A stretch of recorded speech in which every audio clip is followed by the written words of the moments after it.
Coach, first of all, congratulations for winning this match. How are you feeling? Yeah, right now I'm so excited.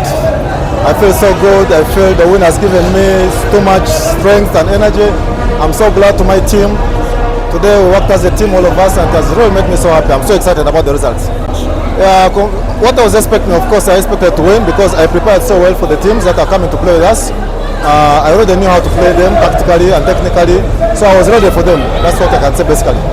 Yeah, today everybody was aggressive. I know departments were working at some point, so it was good for us. The service was working, the reception was working at some point. The block finally came to work for us, so it was so good for us today. One of the best players in this match was Tyson. What can you say about Tyson in this match? Yeah, Tyson, today's performance has been so top today. He has played so top volleyball today, and I'm so excited about him. He has really pushed today. He has really improved from the last game he played, and now there's a total big difference. So he helped us so much today to achieve what we have achieved. What can you promise the fans in the coming matches of the season? Yeah, what I can say, the fans should come and support us. I won't promise so much, but what I'm going to do, every match I play, I have to fight. It's match per match. I'm not playing a tournament. The league is normally game per game, so I'm playing game per game. Every game that comes, I play. So that's what I can promise the fans. We shall fight our best. Thank you, Coach. Thank you too.